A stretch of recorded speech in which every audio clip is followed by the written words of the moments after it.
Vamos dar sequência à biografia do Dr. Plínio, com documentos. E hoje vamos tratar da entrada dele na Faculdade de Direito e a fundação da Ação Universitária Católica. Eu estive vendo o livro do professor De Mattei e ele faz uma introdução muito importante a respeito de São Paulo dos anos 20. É pena eu não trouxe aqui a página, mas vou dar de memória.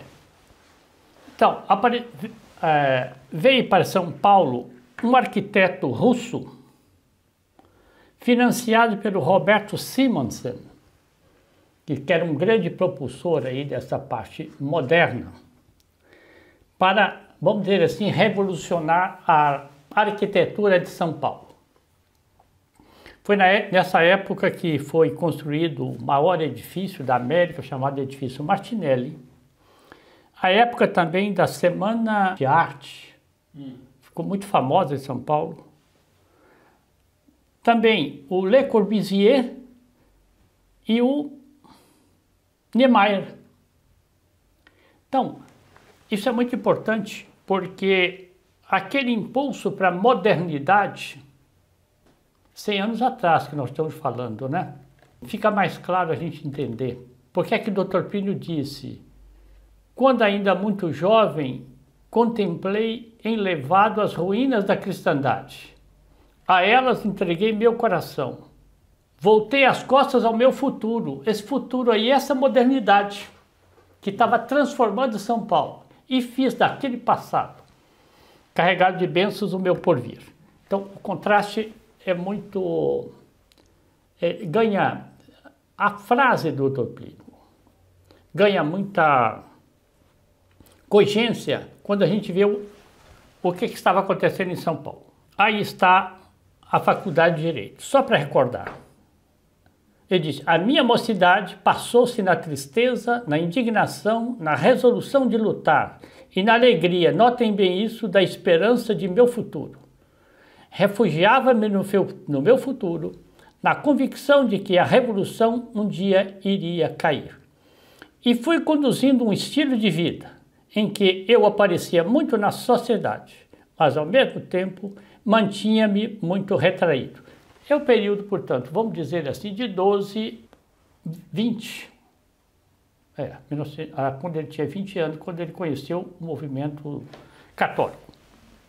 Outro fator muito importante para nós entendermos esta atuação do Dr. Plínio foi a Revolução de 24. Muito pouco falada, hein?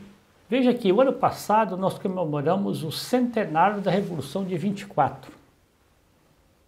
Eu nem me lembrava e nem vi nenhum comentário sobre... Não teve, não. Bem, eu tive que pesquisar, porque esta Revolução de 24, São Paulo, foi em São Paulo, chefiada principalmente pelo general, chamava-se Isidoro Dias Lopes. Este homem era um gaúcho que está envolvido aí em sucessivas revoluções aqui no Brasil. Ele já estava em São Paulo, na época, e sem entrar assim muito nos detalhes do que é que ele propriamente queria, mas eu acho que esse ponto resume tudo. Derrubada a monarquia, veio uma república aristocrática. E os mais igualitários não estavam contentes com essa república velha, chamada República Velha. Então era preciso acabar com isso daí. E São Paulo, rico por causa do café, ia para as viagens, ia para a Europa, tinha um tônus de vida muito elevado, isso causava muita, vamos chamar assim, inveja. Era preciso derrubar isso daí. Claro, tem os pretextos. Como é que se chama assim? Era a República dos Coronéis, era a República em que as mulheres não podiam votar, havia os pretextos. Bem, Então vamos ver aqui. Diz o Dr. Plínio, 2 antes de eu entrar na faculdade de Direito, houve um grande abalo em São Paulo com a Revolução do General Isidoro Dias Lopes. Foi bombardeado o Palácio dos Campos Elíseos, sede do governo estadual, obrigando então o presidente de Estado, Carlos de Campos, a refugiar-se no interior. Bem, essa revolução, ela durou mais ou menos uns 20 dias. Com poder, hein? Eles tomaram o poder? Tomaram o poder, porque eles tomaram a Força Pública de São Paulo, eles dominaram a unidade militar, eles tinham feito infiltrações em outros lugares, então eles simplesmente, quando deflagraram a Revolução, eles tinham as cartas. Tomaram a Estação da Luz, tomaram aqueles pontos estratégicos todos, a estrada de ferro, que era comunicação. Bem, o governo foi para o interior, o governo de São Paulo. O governo federal era no Rio de Janeiro. Claro, o governo federal reagiu. E eu volto a dizer por que é que não comentam essa questão da Revolução de 24 e a Revolução de 30 nos termos igualitários, revolucionários. Morreram perto de 700 pessoas. Destruíram perto de 2.000 edificações, casas, fábricas, igrejas foram usadas para refúgio de tropas, igrejas foram metralhadas. Claro, as tropas entravam lá dentro, digamos, entende-se, né? Bem, sobretudo a catedral da época, provisória, que era Santa Efigênia, a igreja do Cambuci também, muito. Tem uma outra também que aparecem as fotos aí. Bem, o governo federal reagiu naturalmente, não é? E com os 20 dias mais ou menos as tropas tiveram que fugir. Continua. A revolta se desenvolveu dentro das áreas urbanas, causando um enorme prejuízo material. 2.000 prédios bombardeados, 700... Olha aqui, São Paulo tinha 700.000 habitantes.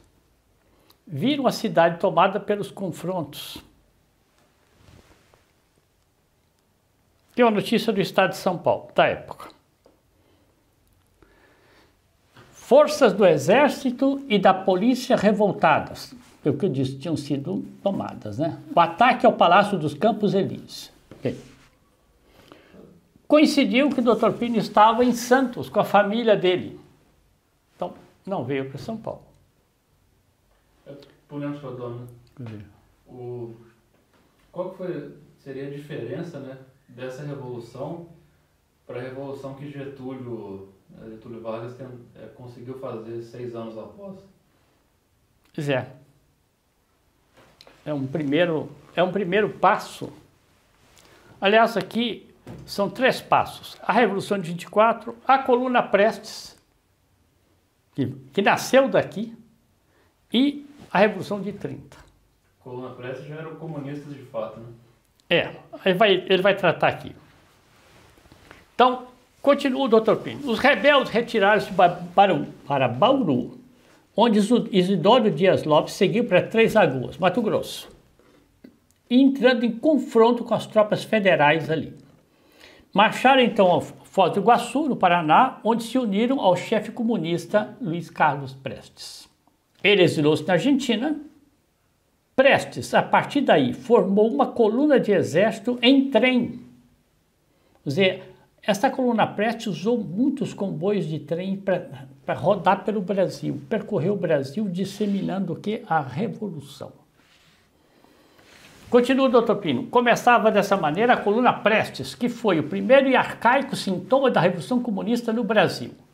O golpe de 24 culminou com outra revolução, a de 30, que você perguntou. Ali, a República Aristocrática foi jogada no chão e subiu Getúlio Vargas, que governou ditatorialmente o Brasil por 15 anos. Outra coisa, esse Isidoro foi anistiado depois, até mais de uma vez. Olha, a revolução dele, que foi um golpe. Foi. É propriamente um golpe. Ninguém fala desse golpe. A Revolução de 30, a ditadura do Getúlio, ditadura de 15 anos, com um período pequeno, que foi depois da Constituinte, 34, ele foi efetivamente reconhecido presidente do Brasil. Até 37, quando em 37 de novembro ele deu um golpe de Estado e retomou a ditadura. Então, está vendo a introdução? O Dr. Plínio vai entrar na faculdade em 26, 2 anos depois disso aí, em plena também questão da coluna Prestes. Isso aí agitava também, evidentemente, o meio universitário. Aqui marca um ponto que é muito importante, nós sempre contextualizarmos a ação do Dr. Plínio. Não adianta imaginar o Dr. Plínio um homem sonhador, sonhando com a Idade Média, sonhando com civilização católica. Ele está dentro desse quadro aí. Continua. Quando estourou a Revolução de 30, as condições religiosas do Brasil. Aí o Dr. Plínio vai entrar com outro elemento. Então, agora as condições religiosas. Tinha havido o pontificado de São Pio X, que foi pontificado de um santo com muito combate ao modernismo, mas a velocidade das informações naquela época, evidentemente, que eram muito lentas. E o Brasil vivia, depois do pontificado de Bento XV, e vivia já no pontificado do Papa Pio XI. Mas ele disse, as coisas muito lentas, profundamente diferentes de hoje, quer dizer, não tinha progressivo, isso que quer dizer. A igreja era uma das grandes forças do Brasil, que a Revolução tinha que respeitar, que o Getúlio tem que respeitar depois. Agora, a religião era praticada por quem? Por senhoras, nós já vimos isso aqui. Homens praticamente não praticavam. Daí a batalha dele na sociedade para perseverar e a batalha dele na faculdade. Sr. Marcos, diga. Nesse ponto aí já havia até uma espécie de perversão, não? Na parte dos homens. Eu lembro parte das memórias do Dr. Plínio, que ele diz que os homens não frequentavam o sacramento. Não frequentavam. Mas frequentavam casas de perdição de mulher. É isso. E os jovens também. Os jovens. E aí ele ficou isolado. Bom, exatamente o que ele está dizendo aqui, olha. E um católico jovem que quisesse professar a fé ficaria extraordinariamente isolado no seu meio. Bem, aí que está. Então agora passamos do quadro, vamos pegar a Faculdade de Direito. Foi nessa situação que, no início de 1926, inscrevi-me como aluno da histórica Faculdade de Direito do Largo São Francisco. Foco famoso de laicismo e positivismo jurídico, oposto à doutrina católica. Ser estudante de Direito nessa faculdade era mais ou menos sinônimo de ateu e frequentador de casas de perdição. Haviam me avisado, ou seja, a família dele tinha parentes, né, estudavam lá, tinha parentes dele que foram professores. Haviam me avisado que se o aluno se dissesse contrário à Revolução Francesa, podia ser perseguido. E se afirmasse monarquista, era tido então como um animal antediluviano. Ora, ele era contra a Revolução Francesa e monarquista.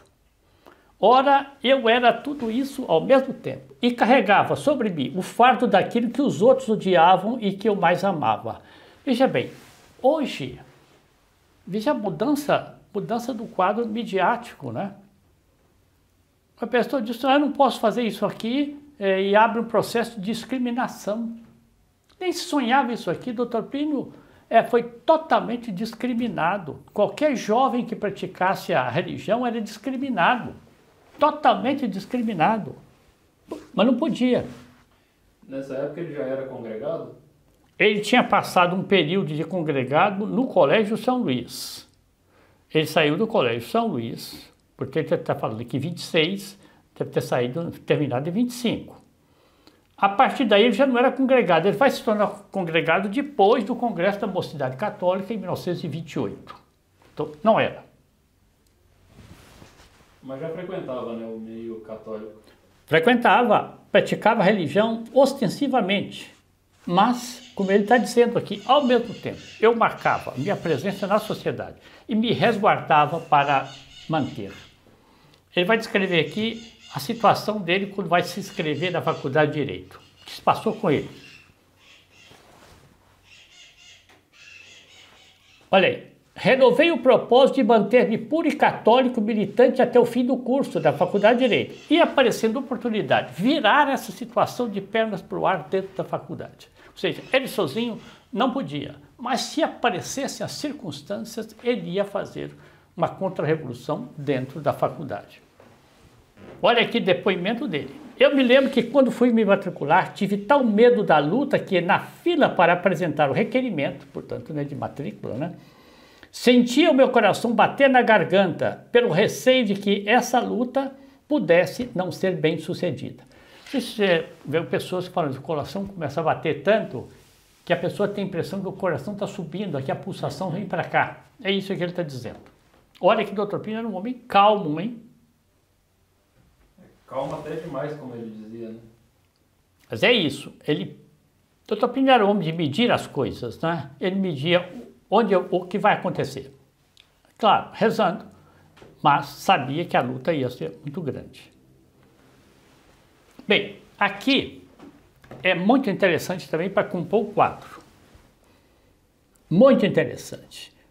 Entre as obras lidas nestes anos da faculdade, que marcaram profundamente a sua formação, aliás, quem está dizendo isso aqui é o professor Roberto de Mattei, no livro O Cruzado do Século XX, estava o Tratado de Direito Natural do padre Luigi Taparelli Azeglio. O Dr. Plínio comentou muitas vezes aí em reuniões a respeito do Tratado de Direito Natural. A mulher aprendeu a fundamentação do direito de propriedade e tudo mais. E outro livro é A Alma de Todo Apostolado, de Dom Chotard. Continuou o professor de Mattei. Esta obra, que foi um dos livros prediletos, constituía precioso antídoto à heresia da ação, que começava a caracterizar-se naquela época, Bem, aqui é outro ponto que é preciso entender. Então, o contexto no qual ele conheceu a alma de todo apostolado. Ele está vendo. Então, São Paulo estava sendo modernizada, arquitetura, costumes, American Way of Life, tudo crescendo, tudo impulsionando, indústria. Isto, a leitura de Dom Chotard constituía precioso antídoto à heresia da ação, que o livro de Dom Chotard fala heresia das obras, que começava a caracterizar aquela época, tá vendo? Então, é muito importante, quando tratamos da biografia do Dr. Plínio, falarmos do contexto. Eu até entendi melhor a importância da obra de Dom Chotard na vida dele, quando li esse comentário aqui. Dom Chotard contrapõe a vida interior, que define como o estado de uma alma que reage para controlar suas inclinações naturais e se esforça para adquirir o hábito de julgar e regular-se em tudo, segundo os ditames do Evangelho e os exemplos de Jesus Cristo. O professor de Mattei está falando. Dr. Plínio Correia de Oliveira amou e viveu profundamente esse espírito desde os anos da adolescência. Esse trabalho do professor de Mattei, O Cruzado do Século XX, é muito documentado. É muito importante e muito documentado.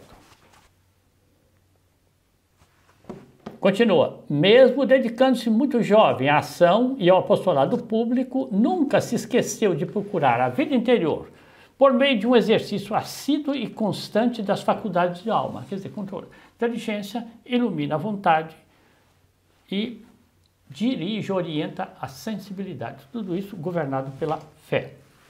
Nessa época ele já havia lido o Tratado de São Luís Maria Grignion de Montfort? Vai a entrar aqui. Continua o professor de Mattei.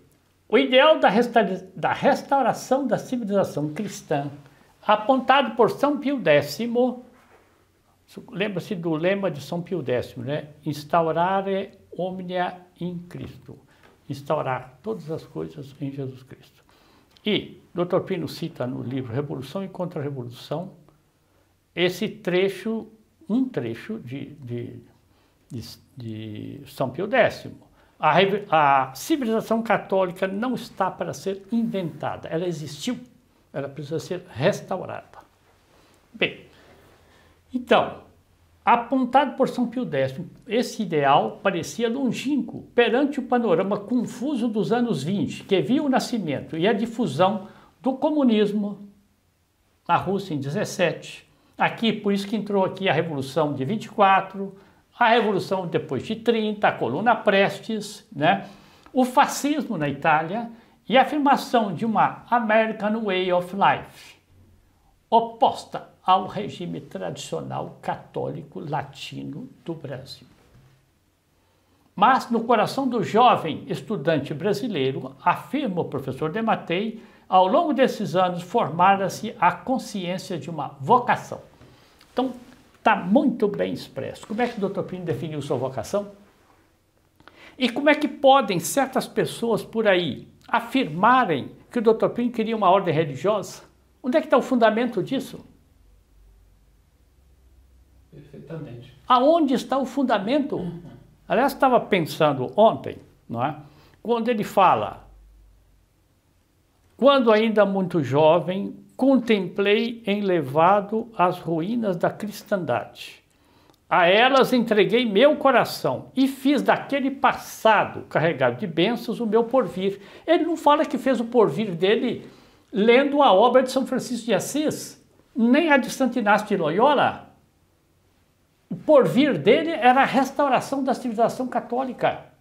Então, como é que pode, onde está o fundamento para dizer que o Dr. Plínio, desde pequeno, queria fundar uma associação religiosa? O primeiro passo para a fundação dessa associação também, ele teria que se ordenar padre, né? Teria? Para fundar uma ordem religiosa, ele teria que se ordenar padre antes de tudo, né? Pois é, foi o que aconteceu. E não... Com outras pessoas que nós sabemos, não é? Perfeitamente. Você viu? Não tem fundamento nenhum. E esse trecho aqui está no livro das pessoas que dizem que o Dr. Plínio queria fundar uma ordem religiosa. Eles se contradizem na raiz. É aquele passado de bênção que eu queria restaurar. Aquele é o meu porvir. Bem, eu achei... Ontem ficou tão assim marcante para mim essa afirmação do Dr. Plínio. Que coisa impressionante. Continua. E a vida dele mostra que foi isso mesmo. Escreve o professor Dematei. Também nos anos 20 se começava a notar uma transformação nas tendências. O que eu falei há pouco. Vamos repetir. Palavra do Dematei. O famoso jazz band, o cinema, os esportes monopolizavam todos os espíritos. 1920. Começo desse influência norte-americana. O americanismo erige o gozo da vida em supremo valor do homem e procura ver o universo e organizar a existência de um mundo de um modo propriamente delicioso. Quer dizer que é o gozo da vida, dos sentidos. Continua? Olha aqui, também eu fiz referência, aqui está. A Semana de Arte Moderna, que teve lugar em São Paulo em 22, com o patrocínio da elite social paulista, ensaiava a revolução na arquitetura, cujo símbolo será Oscar Niemeyer, arquiteto comunista, que projetaria a nova capital, Brasília, 60. Esse mesmo ano foi construído o prédio Martinelli. O arquiteto russo Gregory, exatamente, Varshavik, eu até ouvi a pronúncia ontem lá, lança o International Style, estilo, queria alterar as características típicas dos centros urbanos brasileiros. São Paulo, Belo Horizonte não, mas Rio de Janeiro. O senhor Nelson contou aqui a destruição de todas da Avenida Rio Branco e tudo mais. Enquanto Le Corbusier se tornava o ideal dos novos arquitetos da América Latina. Le Corbusier seria o quê? Tem um artigo bem interessante você pode ver, arquitetura também, né? Do catolicismo, mas era o cartesianismo na construção. Em menos de 20 anos, refletiu a modificação profunda dos costumes e das ideias. Então, mexeram na arquitetura, mexeram nas artes, com consequência nos costumes e nas ideias. Estava feita, como é que eu diz assim, a dissolução da sociedade tradicional e católica. Interessante que nessa época o Dr. Plínio já tinha noção do que era o efeito da revolução nas tendências. Né? Não tem dúvida, não tem dúvida. Não tem dúvida, não tem dúvida. Continua. Bom, aí continua o professor Dematei, estabelecendo o contraste. O próprio Dr. Plínio diria, quando ainda muito jovem, quer dizer, em função desse quadro que se entende o comentário dele, quando ainda muito jovem, considerei elevado às ruínas da cristandade, ou seja, é preciso restaurar a civilização. Eu acho o professor Dematei apresenta muito bem o quadro. Agora vem então, propriamente, a atuação dele na Faculdade de Direito. Já nos primeiros anos de faculdade, sempre que atacava a doutrina católica, na minha presença, eu defendia. E acrescentava, isto porque a doutrina católica impede, proíbe e condena. Os colegas me perguntavam, mas então, você é católico assim? Sim, senhor, sou exatamente assim, sou um católico. Isso ele está dizendo, então, aquilo que ele podia fazer quando estava sozinho. Outra coisa é o que ele fez depois que apareceram outros. Aqui vem as discussões que ele conta, algumas memórias a respeito do Pachá. O Pachá era Mendes de Almeida, família conhecida, né? O Pachá era comunista e tinha, não sei porquê, esse apelido. Eu mantinha grandes discussões anticomunistas com o Pachá. O Pachá falava contra a religião e eu falava a favor da igreja. Olha aqui, íamos para um café em frente à faculdade e em torno de nós se formava uma roda enorme. A discussão atraía o público e eu tinha oportunidade de fazer apostolado católico junto aos estudantes. Muitos colegas já iam ao café para ver a discussão do católico com o comunista. Era uma novidade. Aí o Dr. Plínio sempre ele explica, ele discutia com o Pachá em função daqueles que estavam ali em volta e argumentando de maneira a impressionar aquele público que estava assistindo. Ele tinha uma estratégia que é diferente de dizer uma pessoa diz um desaforo, você responde com outro desaforo. Ele dosava o que ele devia dizer para influenciar aquele público que estava ouvindo. É o que ele está dizendo aqui. Bem, aí começa a mudar o quadro. No meu quarto ano de faculdade, em 1929, começaram a entrar como calouros muitos estudantes congregados marianos. Então, ele tinha conhecido o movimento católico em 28, 29, portanto, aí sim, já tinha entrado para a congregação mariana, depois que ele conheceu, poucos meses ali já entrou, foi oficialmente recebido como congregado. Bem, entraram muitos estudantes congregados marianos. Eu não os conhecia porque eram de outras congregações de São Paulo, mas eles apareciam na faculdade com o distintivo de congregado. Pensei comigo, chegou a hora da política. Comecei a procurá-los, coordená-los e formamos um grupo. Providencial, né? Aí entende bem, não é?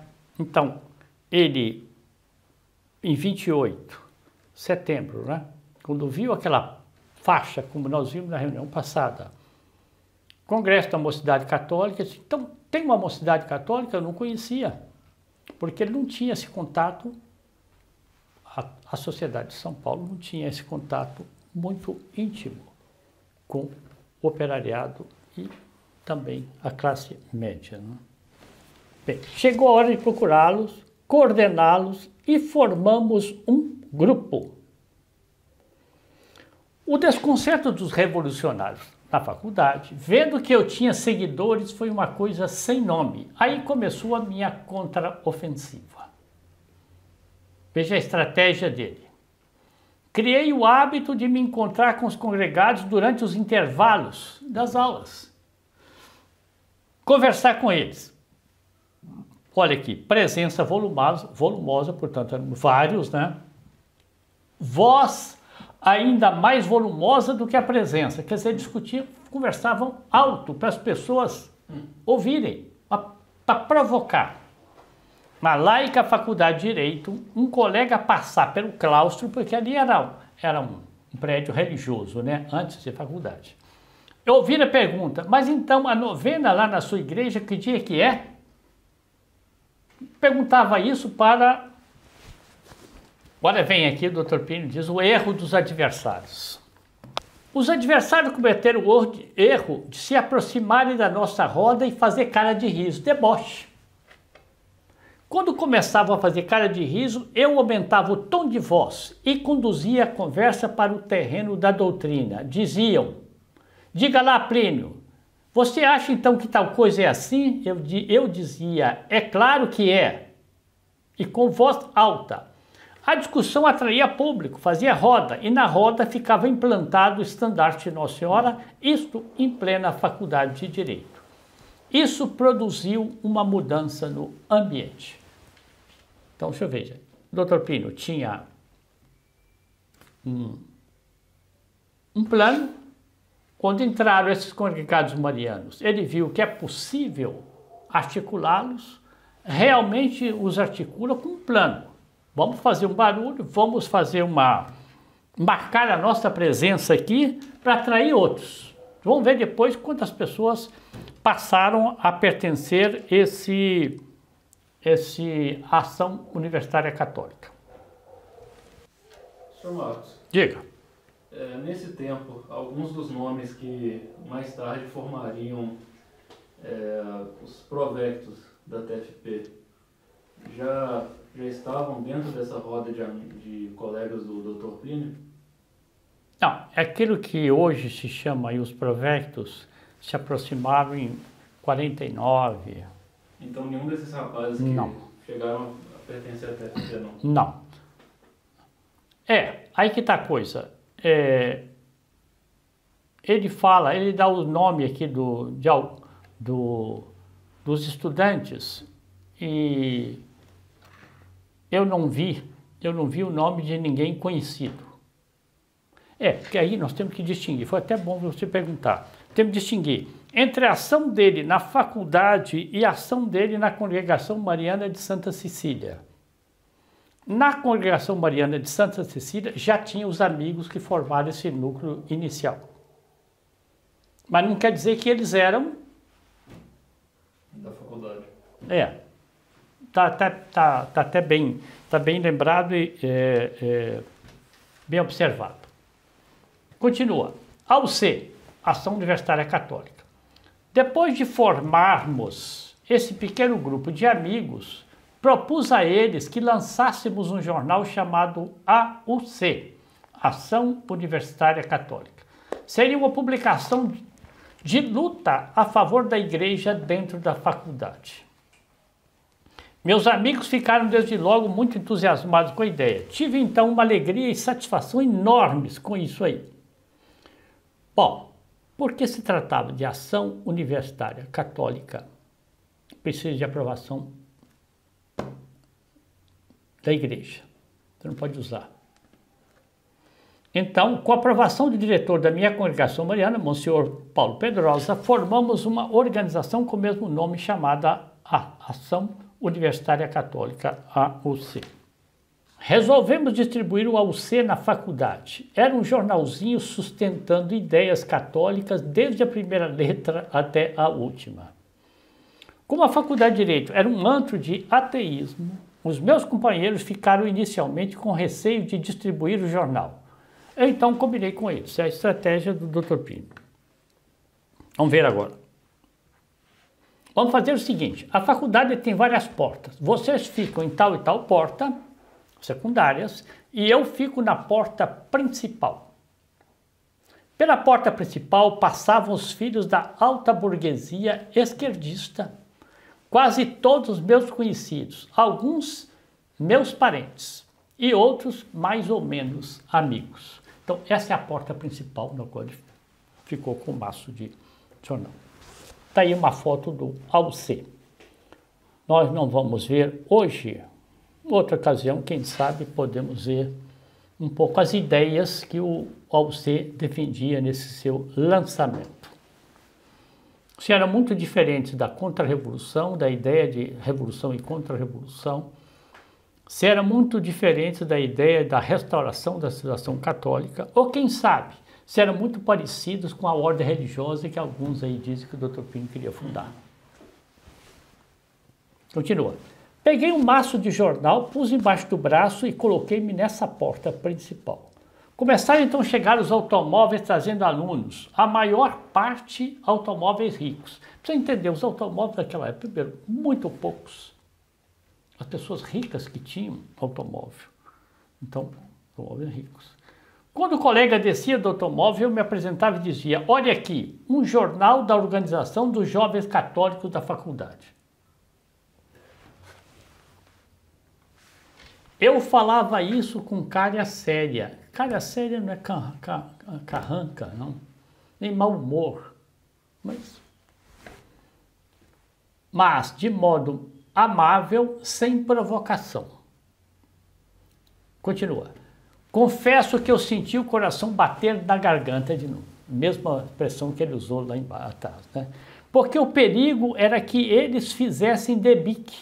Bullying, né? Me arrancassem os jornais da mão, queimassem ali mesmo e aprontassem uma palhaçada, quer dizer, um deboche, uma ridicularização que era desprestigiar, não é? A qualquer momento podia sair isso. Não adiantava eu reagir fisicamente, era um contra a multidão. Continua. Nossa Senhora protegeu-me e não houve nenhum que dissesse qualquer palavra desagradável. Não houve nenhum que jogasse o jornal no chão. Nada. Todos receberam cortesmente, alguns agradeciam e levavam o jornal para dentro. Quer dizer, entrava na faculdade com o jornal. Ele vai continuar. Durante a aula, todo mundo leu o jornal. Não era celular, né?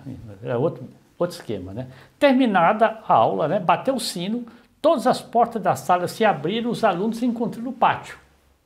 Circulei pelo meio para ver se alguém dizia qualquer coisa. Não, normais, sem encrenca nenhuma. Eu caí das nuvens, pensei, sim senhor. Eles já perceberam que tem um movimento mariano pujante aí fora e que não podem mais abordar as coisas como abordavam antigamente. Ou seja, nós éramos representantes de um movimento que havia fora daquela bolha, vamos chamar assim, não é? Da faculdade. Os meus mais jovens companheiros de ação, vendo que eu fazia distribuição de jornal e não acontecia nada, tomaram de coragem e começaram a distribuir também. E o jornal foi distribuído para toda a faculdade. Estava dado passo para frente. Estava fundada a Ação Universitária Católica e a famosa Faculdade de Direito, bastião de ateísmo, de positivismo, recuava. O jornal passou a ser, se não me engano, mensal. Aí são dados históricos, precisaria ver depois quais foram os outros números que o Alcê lançou. Bem, aqui eu separei um pouco uma pílulazinha do Manifesto Alcista. Tive que procurar, né, o original. Não, perdão. As cópias, né, disponíveis na internet. Textual. Em defesa dos mais altos interesses da Igreja, da civilização e da pátria brasileira. Está fundada a Ação Universitária Católica de São Paulo, entidade que se propõe a afirmação, a difusão, a atuação e a defesa dos princípios católicos, não só de estudante para estudante, mas de estudante para a família e para a pátria. Olha só. Textual do manifesto. É como eu falei, eu li, tive que ler o manifesto. E o Dr. Plínio ali vai expor as condições, porque a faculdade tinha naturalmente partidos, né? Não é partido político não, mas com relação ao diretório, não é isso? E ele ali no manifesto ele já delineia a posição que eles vão adotar em relação aos partidos, ou seja, aqueles que mais oferecerem vantagens para a igreja, eu vou apoiar. E que também não tiverem no seu programa nada contra a doutrina da igreja. Bom, aí eu acho que nós podemos deixar para outro dia a continuação da ação dele, talvez na faculdade. E eu queria apenas esclarecer que a Ação Universitária Católica tinha sido fundada no Rio de Janeiro uns meses antes. Portanto, não foi uma inovação do Dr. Plínio. Ela tinha sido fundada no Rio e o Dr. Plínio aproveitou. Isso nós podemos até ver nas cartas dele com o Tristão de Ataíde. Bom, a senhora Júlia era isso. Salve Maria. Salve Maria.